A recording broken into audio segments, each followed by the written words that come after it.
How to change the battery on an Aldes ventilation vent. You're going to need to do this if this stops opening, or in my case one time it actually opened and then failed to reclose because the battery needed to be changed. So there's a couple different models of the one. This one is the one that has the little motion sensor. When it senses motion, it opens and then closes. I have other ones that open and close with buttons.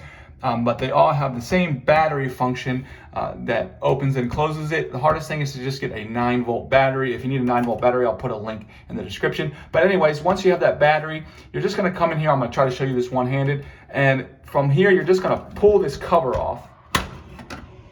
And once you pull that cover off, you're gonna see right in the bottom there is a 9-volt battery just kind of seated right there at the bottom.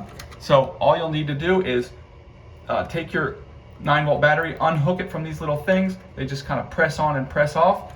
Then once you have your new battery put in, you're just going to slide that back on, and then you're going to come in here and just sort of pop the cover back on, and that's it. You're done.